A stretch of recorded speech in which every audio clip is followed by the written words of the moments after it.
चलिए, तो हम लोग अपना शुरू करते हैं। कल हम लोग पढ़े थे प्रकाश के किरण पुंज के बारे में। उसके आगे हम लोग बढ़ेंगे प्रकाश किरण पुंज के बाद जो हमारा मेन टॉपिक है उस पर चलेंगे। तो सब मेन टॉपिक में आता है अपवर्तन। क्या आता है? अपवर्तन। एक मिनट। प्रकाश का अपवर्तन, प्रकाश का अपवर्तन।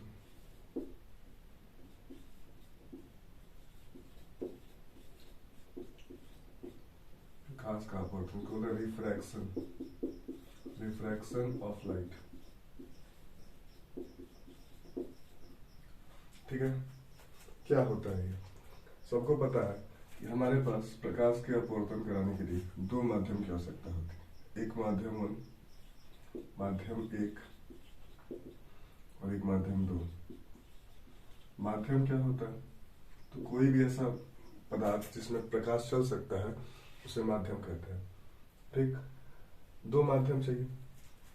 और जब कोई प्रकाश की किरण एक माध्यम से दूसरे माध्यम में आती है तो जो इसका मार्ग है उस मार्ग से क्या हो जाती है? कुछ विचलित हो जाती है। इस घटना को क्या बोलते हैं? प्रकाश का अपवर्तन बोलते हैं। मतलब प्रकाश की किरण का एक माध्यम से दूसरे माध्यम में प्रवेश करने पर अपने मार्ग से विचलित होने की घटना को प्रकाश का अपवर्तन कहते हैं। लेकिन ये मार्ग से विचलित क्यों होती है? पहली बात तो यह आता है कि अपने मार्ग से विचलित क्यों होती है। तो देखिए, ध्यान से इस बात को समझिए। क्या होता है कि किताबों में लिखा रहता है कि प्रकाश की जो चाल होती है वो अलग अलग माध्यमों में अलग अलग होती है, जिसके कारण प्रकाश अपने रास्ते से मुड़ जाता है। लेकिन प्रकाश की चाल अलग अलग माध्यमों में अलग अलग क्यों होती है, ये बात देखते हैं। क्यों अलग अलग माध्यमों में प्रकाश की चाल अलग अलग होती है? तो ध्यान से इस बात को समझिए। मान लीजिए कोई पदार्थ है, कोई पदार्थ है। पदार्थ में क्या होगा? छोटे छोटे परमाणु होंगे,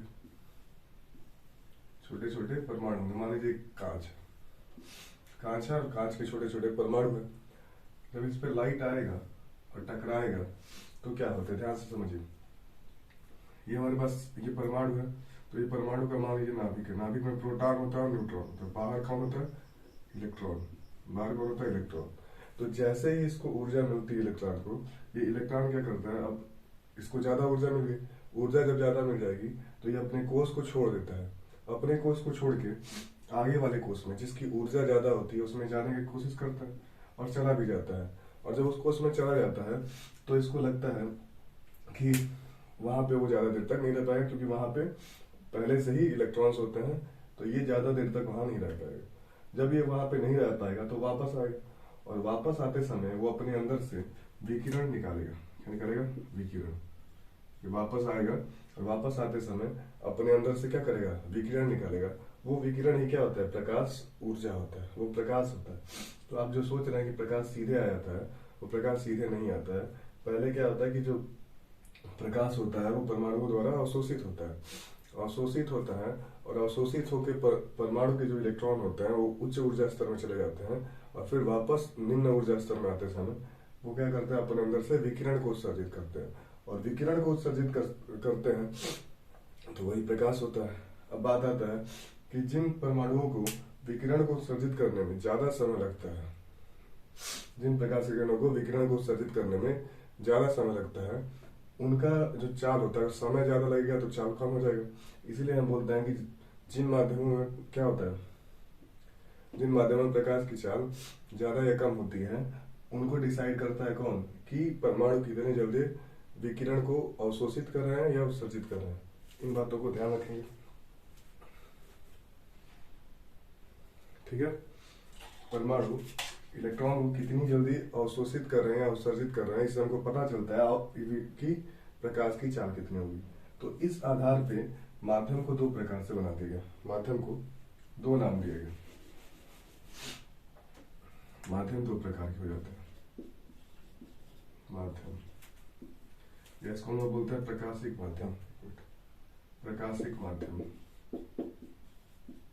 प्रकाशिक माध्यम, इसको इंग्लिश में बोलते हैं ऑप्टिकल मीडियम। ऑप्टिकल मीडियम, प्रकाशिक माध्यम। इस प्रकार से प्रकाशिक माध्यम दो प्रकार के हो जाएंगे। एक प्रकाशिक माध्यम जिसमें प्रकाश की चाल कम होती है उसको सघन माध्यम बोलते हैं, सघन माध्यम। और एक प्रकार सघन माध्यम, और एक माध्यम जिसमें प्रकाश की चाल क्या होती है, कम होती है, उसे हम बोलते हैं विरल माध्यम। तो सघन माध्यम क्या होता है, वह माध्यम जिसमें प्रकाश की चाल कम होती है उसे सघन माध्यम कहते हैं। चाल कम होती है उसको क्या बोलेंगे, सघन। और जिसमें चाल अधिक होती है उसको क्या बोलेंगे, विरल। समझ में? और चाल कम और अधिक क्यों होती है, तो जिन परमाणुओं को इलेक्ट्रॉन को उत्सर्जित करने में जिन परमाणुओं को ऊर्जा को अवशोषित करने में या फिर उत्सर्जित करने में जितना अधिक समय लगता है उसमें प्रकाश की चाल क्या होगी, उतनी ही कम हो जाएगी। इसी वजह से सघन माध्यम में प्रकाश की चाल कम होती है और विरल माध्यम में प्रकाश की चाल अधिक होती है। जैसे मैं बोलूं कांच और पानी, कांच और पानी में कौन सघन, तो कांच सघन, पानी विरल। पानी और वायु में बोलूं तो पानी सघन और कांच विरल। सघन और विरल एक रिलेटिव टर्म है, आप दोनों को एक साथ ही बता सकते हैं, ठीक है। किसी के रिस्पेक्ट में ही बोल सकते हैं कि वो सघन है या फिर विरल है। इतनी बात समझ में, सघन और विरल। अब कुछ बातें आती हैं इसमें, ठीक है। अब आता है कि ये जो होता है इसको बोलते हैं आपतित किरण। ये क्या है हमारा, ये हमारा आपतित किरण है, आपतित किरण। इन सभी का नोट्स आपको मिलेगा डिस्क्रिप्शन में, थोड़ा वीडियो समाप्त हो जाए। ये हमारा क्या है, अपवर्तित किरण, अपवर्तित किरण। ये क्या है, अभिलंब, अभिलंब, ठीक है। इतनी बातों को याद रखें। ये क्या है, आपतित किरण और अभिलंब के बीच बने कोण को आपतन कोण कहते हैं, इसको आई से डिनोट करते हैं। और अभिलंब तथा अपवर्तित किरण के बीच बने कोण को अपवर्तन कोण कहते हैं, इसको आर से डिनोट करते हैं। इतना बात समझ में। अब देखिए क्या होता है, कुछ पॉइंट्स होंगे जिनको आप लिखेंगे, लिखना नहीं है, सब नोट्स में समझना है। मैंने क्या बोला कि प्रकाश का, जब प्रकाश एक माध्यम से दूसरे माध्यम में प्रवेश करता है तो अपने मार्ग से कुछ विचलित हो जाता है। इस घटना को प्रकाश का अपवर्तन कहते हैं। इतना बात समझ में आया? प्रकाश जब एक माध्यम से दूसरे माध्यम में प्रवेश करता है तो अपने मार्ग से कुछ विचलित हो जाता है। इस घटना को प्रकाश का अपवर्तन कहते हैं। और प्रकाश का अपवर्तन क्यों होता है, प्रकाश की चाल का अलग अलग माध्यमों में अलग अलग होने की वजह से ही होता है। अब बात आता है कि ये इधर ही क्यों आया, उधर क्यों नहीं गया। तो दोनों कंडीशन होगा, वो कंडीशन अभी हम लोग देखेंगे। ये बात समझ में आ गया?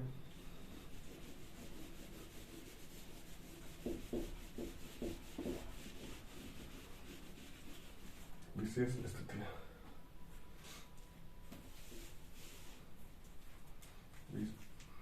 देखिए इसमें हम कुछ देखेंगे। विशेष में पहला इसमें आता है जब प्रकाश सघन से विरल में जाता है, विरल माध्यम में जाता है। प्रकाश सघन माध्यम से विरल माध्यम में जाता है तो ये हमारे पास क्या हो गया, मान लीजिए सघन माध्यम। सघन माध्यम क्या लेना है, सघन माध्यम में मैंने लिएगा सघन माध्यम से, सघन माध्यम में जल ले लिया, क्या ले लिया, जल। और विरल माध्यम में वायु ले लिया।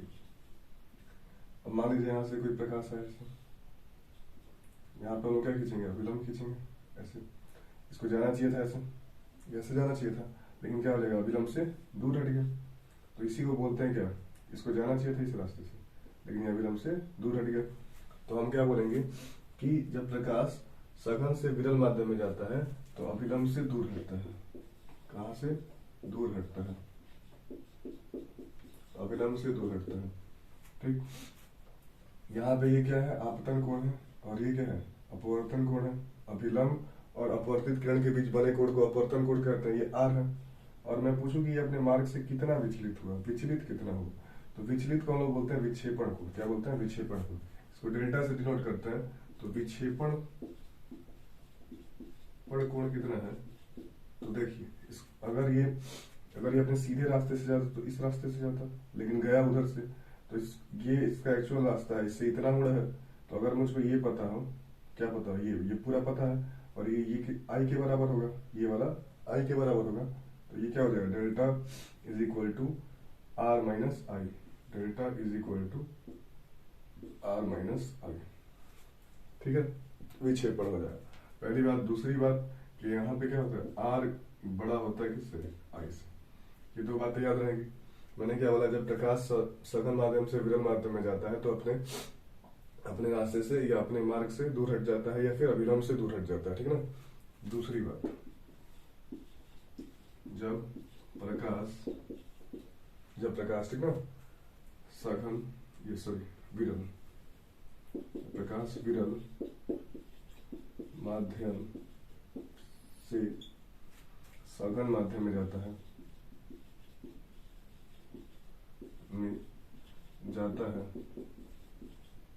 तो क्या होता है, अविलंब की ओर झुक जाता है। क्या होता है, झुक जाता है।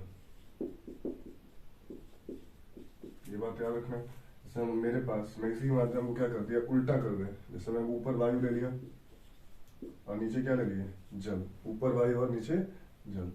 जब ये कर दिए और हम प्रकाश की किरण को डालेंगे इसमें, जब प्रकाश की किरण को डाले ऐसे डाल दिए और यहाँ पे क्या खींचेंगे, अविलंब। इसको जाना कैसे चाहिए था, ऐसे जाना चाहिए था, लेकिन क्या हो जाएगा, अपने रास्ते से मुड़ गया, अपने रास्ते अविलंब की ओर झुक गया।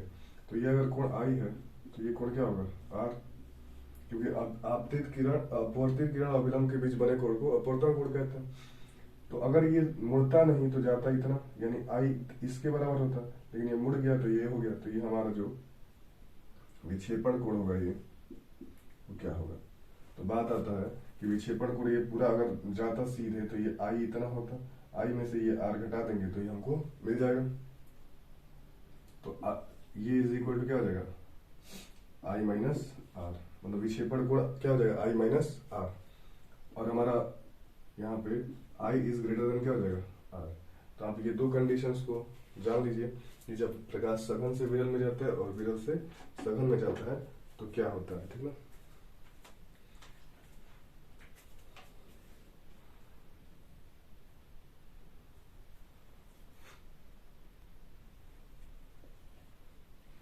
चलिए ठीक है, इसके आगे और देख लेते हैं दो केस, जिससे आप लोग आसानी से क्लियर हो जाए। मतलब याद रखना कि जब प्रकाश सघन से विरल में जाएगा तो अविलंब से दूर हटेगा, और प्रकाश जब विरल से सघन में आएगा तो अविलंब की ओर झुक जाएगा। ये दो बातें याद रखनी है। तीसरा कंडीशन आता है, तीसरा केस है चौथा केस।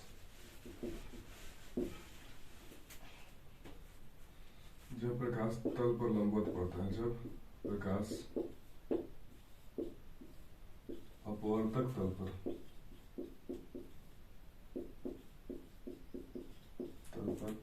लंबवत आपतित होता है,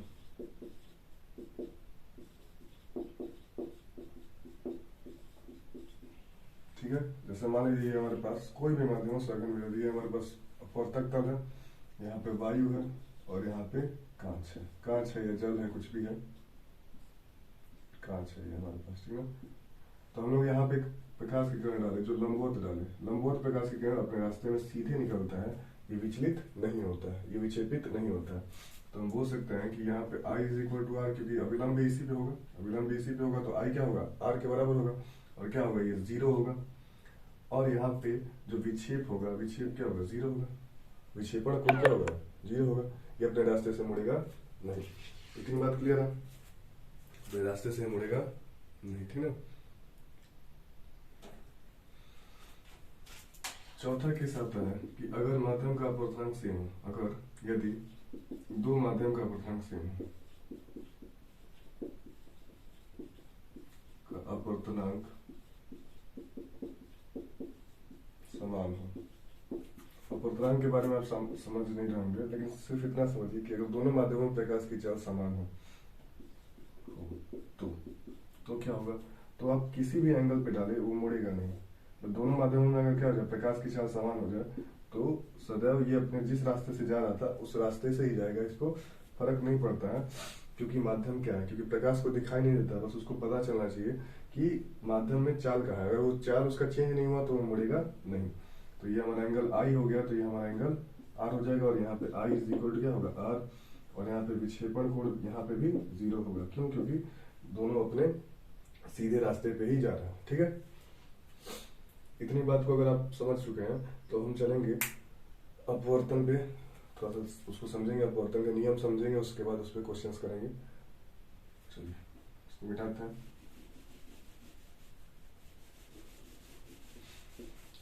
सुबह सुबह का टाइम है, थोड़ा धीरे बोलना पड़ता है, ठीक ना, तो पूरा गांव एक साथ जाग जाएगा, तो इसीलिए थोड़ा सा आराम से पढ़ लिया जाए।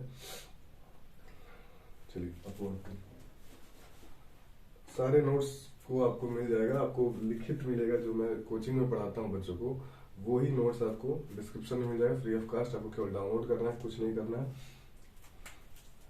प्रकाश का अपवर्तन, अपवर्तन से संबंधित कुछ परिभाषाएं लिख लें। अपवर्तन से संबंधित कुछ बिंदुएं,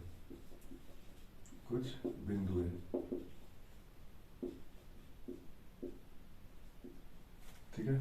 अपवर्तन से संबंधित कुछ बिंदु है, तो पहले समझते हैं हम लोग थोड़ा।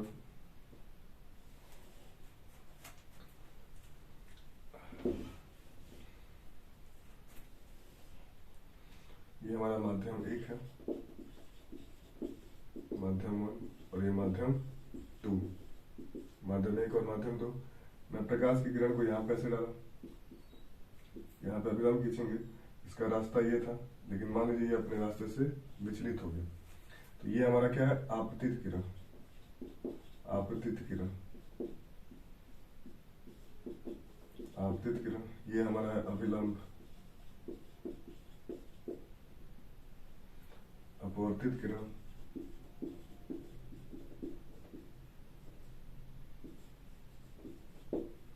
ये हमारा हो गया। ये आपतन, ये क्या है, आपतन कोण है, और ये अपवर्तन कोण है, और ये हमारा अपवर्तन, क्या है, अपवर्तक तल है, अपवर्तक तल, अपवर्तक तल। तो इसी की परिभाषा हमको समझनी है। तो क्या बोलेंगे, जो प्रकाश की किरण तल की ओर आती है उसे क्या बोलते हैं, आपतित किरण। जो प्रकाश की किरण या वह प्रकाश की किरण जो अपवर्तक तल की ओर आती है उसे आपतित किरण कहते हैं। और अपवर्तक तल क्या होता है, वह तल जो दो माध्यमों को पृथक करता है, वह काल्पनिक तल, ये वास्तव में होता नहीं है, तो वह काल्पनिक तल जो दो माध्यमों को पृथक करता है उसे अपवर्तक तल कहते हैं। वह काल्पनिक तल जो दो माध्यमों को पृथक करता है उसे अपवर्तक तल कहते हैं। और अपवर्तक तल पर खींचे गए लंब को अभिलंब कहते हैं, अपवर्तक तल पर खींचे गए लंब को अभिलंब कहते हैं, ठीक है। आपतित किरण और अभिलंब के बीच बने कोण को आपतन कोण कहते हैं, ठीक है। और अपवर्तित किरण और अभिलंब के बीच बने कोण को अपवर्तन कोण कहते हैं। ये समझ में आ गया, समझ में आया। क्या बोले हम, जो प्रकाश की किरण अपवर्तक तल की ओर आती है, सबसे पहले अपवर्तक तल क्या होता है, तो यह एक काल्पनिक तल होता है जो दो माध्यमों को पृथक करता है। अपवर्तक तल की ओर जो प्रकाश की किरण आती है उसे कहते हैं आपतित किरण, और अपवर्तक तल पर खींचे गए लंब को अभिलंब बोलते हैं। और जो तल अपने रास्ते से मुड़ जाती है उसे क्या बोलते हैं, अपवर्तित किरण। आपतित किरण और अभिलंब के बीच बने कोण को आपतन कोण कहते हैं, और अभिलंब तथा अपवर्तित किरण के बीच बने कोण को अपवर्तन कोण कहते हैं। इतना बात समझ में आ गया, ठीक है। अब एक दो चीजें होती है अपवर्तन के नियम, अपवर्तन के नियम।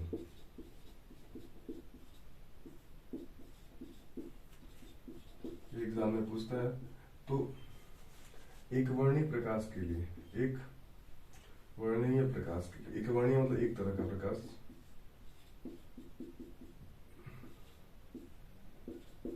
प्रकाश के लिए,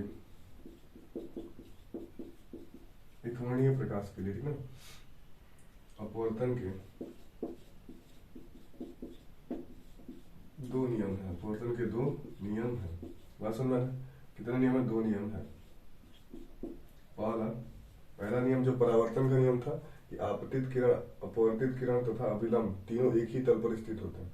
आपतित किरण, अभिलंब तथा अपवर्तित किरण तीनों एक ही तल पर स्थित होते हैं। तो हम बोलेंगे आपतित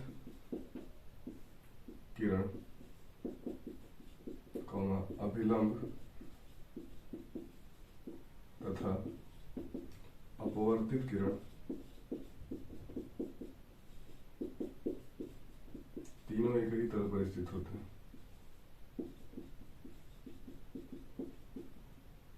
तल पर होते हैं, स्थित होते हैं।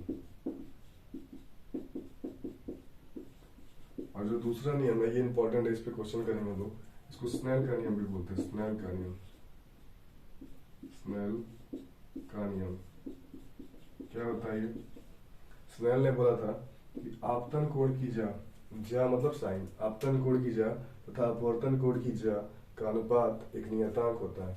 मतलब उन्होंने बोला था कि sine i upon sine r is equal to नियतांक।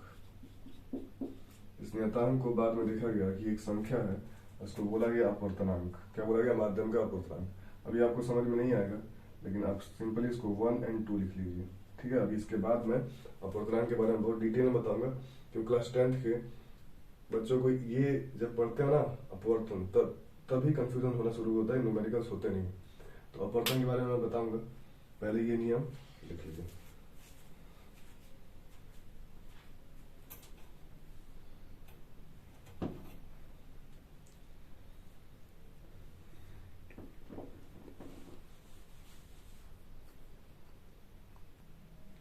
चलिए ठीक है, थोड़ा सा अपवर्तनांक के बारे में पढ़ लेते हैं। उसके बाद अपवर्तनांक छोटा टॉपिक नहीं है, बढ़िया टॉपिक है, बड़ा टॉपिक है और इम्पोर्टेंट भी है। इसके बाद हम लोग देखेंगे आगे वाले क्लासेस में अपवर्तनांक के बारे में पढ़ लिए थे थोड़ा बहुत।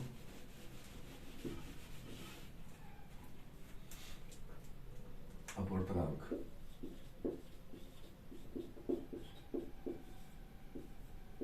इसको इंग्लिश में बोलते हैं रिफ्रैक्टिव इंडेक्स,